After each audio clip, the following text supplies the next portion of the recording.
What's going on, everyone? My name is Nicholas Merton here at DataDash, and today is August 5th of 2020. Well, folks, I hope you all are having a fantastic day wherever you are, and in today's video, I not only want to spend some time to briefly go through Bitcoin's price action as well as dive into the general market performance of altcoins, but focus in on one of the big catalysts that are going to play a big role in the growing cycle here outside of the halving event and the general hype around altcoins. It really has a lot to do with what's going on Ethereum as Ethereum moves to ETH 2.0. So there's going to be multiple phases to this, and I want to talk about it as we go throughout the video. But let's just go ahead and start by taking a quick look across the board for the market. So over the last 24 hours, we can not only see Bitcoin and Ethereum here are slowly teetering up towards about 2% to the upside, but we can see DeFi and enterprise blockchain again back in the lead here. Thorchain, one of the big DeFi projects focused on Bitcoin here, in this case, up 24%. BAM Protocol, another Oracle play. Decentralized exchange plays like Kyber Network Bancor, almost up in double-digit territory here for Bancor. Kava, another one of our plays here. Synthetics Network, Binance Coin, and along with that as well, a few other plays such as Raven Coin, Nervos, and Zcash, and also Compound as well, which we'll talk a little bit later in the video. Now, I want to go ahead here and just review the daily price action here. The sheer fact that we're holding in this kind of sideways consolidation range, we're not seeing much of a pullback. In fact, we're seeing a decline in volume here as we push sideways. As we hold this price, we're not seeing any kind of pickup in sell side action. Showcases that this was a one-off event. As much as there is a chance that we could see sell-off, the sheer fact that we've been holding in this range here, right? We've been holding the vast majority of the gains. This really just taking it to the hourly here. Sometimes the shorter time frames can be good to really put this in perspective. This looks really fantastic. Generally speaking, you can see the price has been riding through a general channel here outside of the exponential rally here and or the exponential portion of the rally, and then of course the crazy sell-off that was caused by a few whales trading against one another on derivatives platforms on margin. So again, ignore these kind of blips in the market, really focus on the broader price performance here. So anyways, I'm going to turn that off here. Again, short-term price action looks great. We take a look here at the weekly. Things are basically exactly on par for where they should be. We broke past again that key resistance level that we've talked about. I'll bring it over here to the Bitstamp chart just to make sure we can get that. Sometimes I like to look at different charts for different time frames. But a Bitstamp is probably one of the best here because it's got a long-term sense of price action alongside the BLX chart. We can see here volume came surging back in the later week of July here. First great week of volume that we had since back here in May, once we pressed up against this resistance, signaling that this breakout was going to be holding through. And by this point, guys, if you're still waiting for 6K, just understand that it's likely not going to happen because we're well beyond this. If anything, the worst case would be around 9,000 coming down and making previous resistance support. But I don't even know if I see that happening here soon because the momentum has been showing very early on in the market, especially in altcoins. First thing that really signaled it was a lot of the small and mid caps doing well in the DeFi and enterprise blockchain space. Now, I have something really interesting to share with you guys before we dive into talking about ETH 2.0 and also diving into the altcoin market. I think it's very important to talk about one thing here. And that was that I actually posted out a tweet to Vitalik, the founder of Ethereum. Now, as many of you might know, Vitalik has founded the second largest protocol, Ethereum, in the cryptocurrency space. And I basically asked him two simple questions. As many of you know, I created Digifox, which is a smart contract wallet or a smart wallet, basically allowing you to store Ether, ERC20 tokens. And we're also going to be opening up support for Bitcoin, Litecoin, XRP, a whole range of different cryptocurrencies through our provider Celsius very soon. So we'll actually be the first smart wallet that's supporting multiple different protocols in a certain way. But outside of that, I asked him two key questions. What was the most immediate solution ETH could implement to lower network fees on chain? And along with that, what's the best tech we could implement to play our part in reducing gas consumption as a company?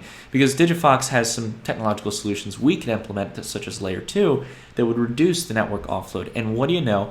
We not only got a great response from the community, but Vitalik himself responded. And this was just really cool. Vitalik got back in literally like less than 2 or 3 minutes. So it was a really cool feeling just to see someone so prominent in this space leave such a thoughtful response.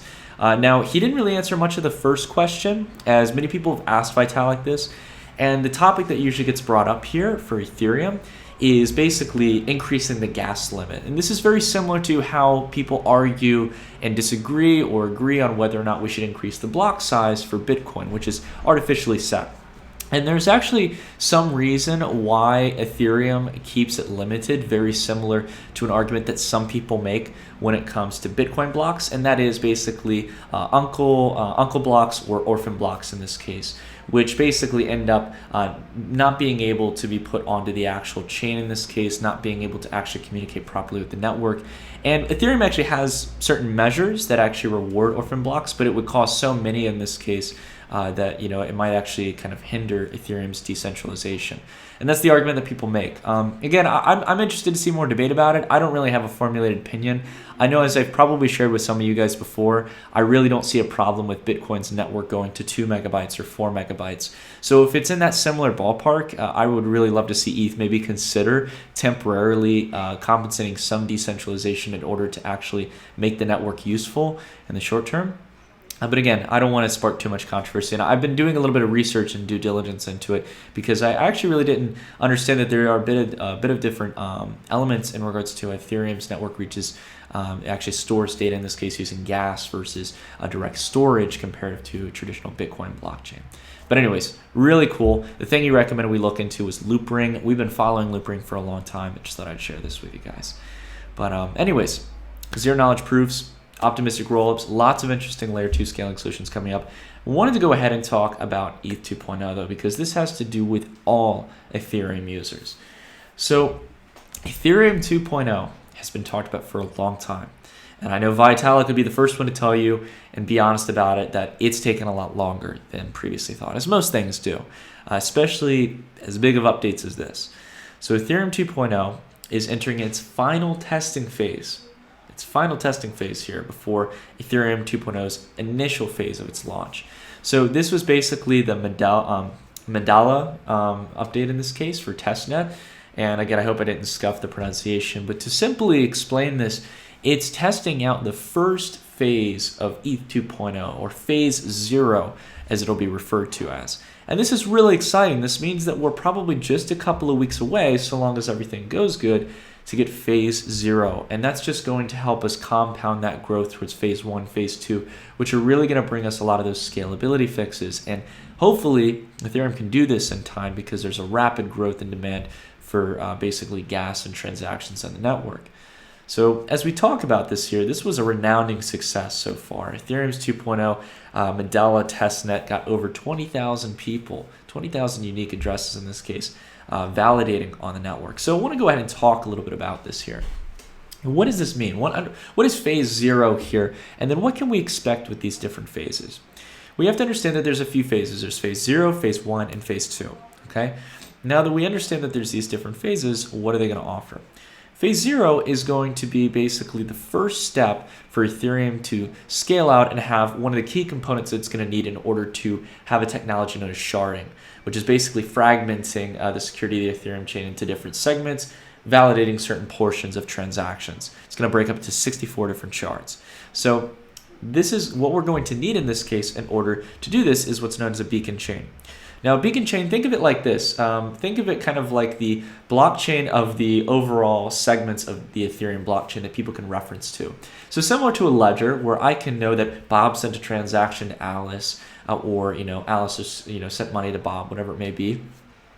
We can basically use the beacon chain as a singular point to turn to as one of the shards if I need to communicate to another shard. So let's say, for example, I need to send funds from an account on one shard to another shard. In this case, we can basically go back to the beacon chain as a point of reference. So imagine it as, again, we're fractionalizing the blockchain in a sense, if you really want to just kind of keep it as simple as possible. And this is honestly how most scaling solutions, whether it be ETH 2.0 or layer 2 solutions like optimistic rollups, are aiming to scale Ethereum.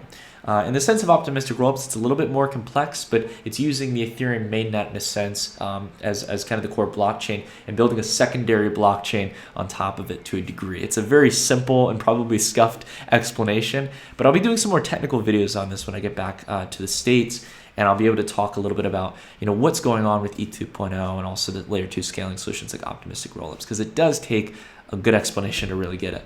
So anyways, this is a good graphic here. So let's say, for example, that I was a validator on shard 64. I'd be able to communicate back with someone here on another shard chain. right? And we can basically communicate across chain in this case. And it's going to allow for all these shards to be able to take some of the throughput on the chain to basically grow the amount of transactions that can be processed. So hopefully this makes good sense to everyone here. Now this is phase 0 in this case. It's the important thing we need in order for ETH 2.0 to work, in order to get staking out there, in order to actually bring over a lot of the tools and the resources and the functionality such as smart contracts over to this sharded chain. We need to have a reference point, and that's what phase 0 is. It's probably, again, I think people would debate on it. I see it as the most important portion here from what I can analyze, because if you don't have the beacon chain, you can't get to all the other phases here. So the sooner we can get the beacon chain up here, which is phase 0, then we'll be able to move on towards phase 1, which is where we actually start adding sharded chains in this case. And we can start to actually look towards getting staking rewards. The second phase as well will be state execution. And this is basically going to allow us to utilize a certain portion of things that we're familiar with across the network, such as contracts. There was accounts and contracts, things of that sort that are going to be very important to actually utilize in Ethereum. So again, keep in mind here, all these resources here you can read up here on Ethereum's major doc website, docs.ethhub.io.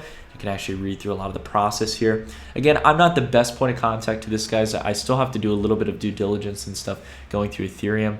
But again, I think it's very important here to keep in mind that this is coming here over the next few months. It's very exciting to see Ethereum getting closer. And I think if the testnet continues to go well, we will start to see these initial phases as early as sometime in the fall. And along with that, afterwards, sometime going into the winter, we could see ETH 2.0 phase 1 and phase 2 starting to become more possible.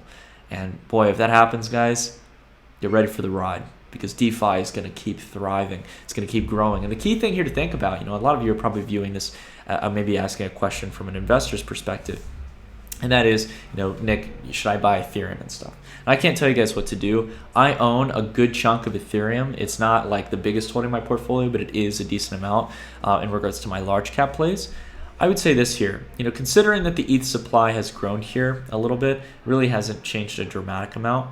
But all in all here, right, we had a peak market cap here of nearly around $130 billion for Ethereum. Right now we're sitting at $44.3 billion, right?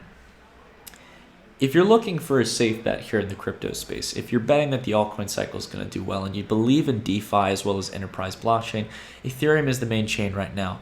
It's the reason it holds such a high valuation, even compared to a lot of the upcoming chains. And we talk about Cardano, we talk about NEO, yes, we talk about EOS. But quite frankly, guys, ETH is the best bet right now. It's the reason why its market cap is so high. That's the market saying that. It's not just me, right? It's where a lot of things are built right now. So ETH 2.0 succeeding, much like SegWit for Bitcoin back in 2017, is going to be a very important event. And we need to keep our eyes on it. You need to keep up to date with it. And we'll be talking about any major updates here on the channel as the testnet progresses and as the mainnet progresses. Now, I wanted to go ahead and talk a bit about a few of the different ratios here in the market that I'm interested in. I know a lot of you have been looking at some of the indexes we've created. One of them is the decentralized exchange, or index, as we talked about in our newsletter. This is basically one of the key indexes we use to follow decentralized exchanges. And I don't know if you guys caught the pun there, but I named it the index. Okay, you guys don't have to, no worries, no more puns. Anyways, you generally see here that, again, I don't have it exactly drawn here because I think we're going to have something similar to what we had back here, around a 42% correction. We'll have a secondary retest down here in this buy zone. But all in all here, DEX plays have been doing well over the last week. Along with that as well, the other key thing to watch is the oracles, very similar price action here. I think, again, we're going to be setting in a lower high here and consolidate for a little while as the large caps start to bump up. So we have the protocol wars kicking back in, Tezos coming to the forefront, Cardano, NEO. All these blockchains have got some very, very interesting things coming up, guys, that I think you should keep an eye on. Now, if you're looking for DeFi plays, things of that sort, when it comes to a lot of the ERC20 tokens, we know that we've got you covered over at Digifox and stuff. The tap into Uniswap gives you access to practically any governance tokens. A lot of the enterprise blockchain tokens like RLC, Unibright, Band Protocol, Chainlink, whatever it may be, right? But if you're looking for kind of broad access to the crypto space here as things start to ramp up, and you're looking to find a good exchange, maybe a centralized exchange inside Europe, maybe similar to Coinbase, I recommend you guys check out our sponsor, Bitpanda Pro. They're a great company. We've been working with them for a long time. As I mentioned, a lot of people see them as the equivalent of the European Coinbase. It can be a great place to not only get started for crypto, but they've also got access to precious metals through the base Bitpanda platform. So good pro there in regards to the Bitpanda Pro platform. All in all, though, guys, I'd love to hear what you all think about this. What do you think about ETH 2.0? Are you excited about this? Are you a little bit more conservative and expecting that it's going to take longer than expected?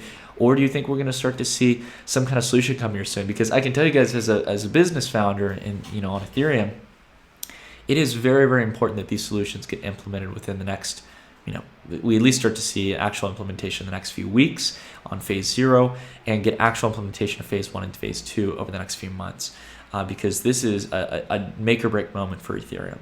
If not, we need some other temporary scaling solutions on chain. And that's where, again, I'd really like to start opening up the discussion of talking about, are we going to let the Ethereum network get basically cluttered here and people not be able to use it, right? Everyday people trying to make $100 or $200 swaps on DEXs, or is it simply going to be that we actually look towards, implementing some form of scaling solutions in this case?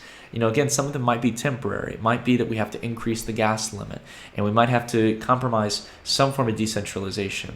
And we already kind of set that limit in a sense, if you think about it, guys. Like, it's similar to the 1 megabyte block size and stuff for Bitcoin. Why wasn't it 500 kilobytes, right? So again, I think there is room here to be rational and reasonable, and we won't completely kill off a network if we talk about, debating increasing that gas limit temporarily. Maybe we can reduce it back. I just want to hear from you guys if you have any opinions on it, if you've been doing your due diligence like myself into the topic.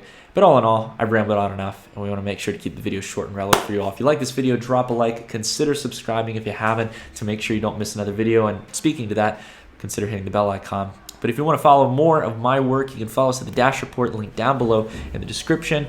And along with that as well, there's a ton of other links and resources in the description for you guys to get started on a variety of different facets of the crypto space. So that's it for the video. Thank you all so much for watching, and I'll see you all in the next one. Stay tuned.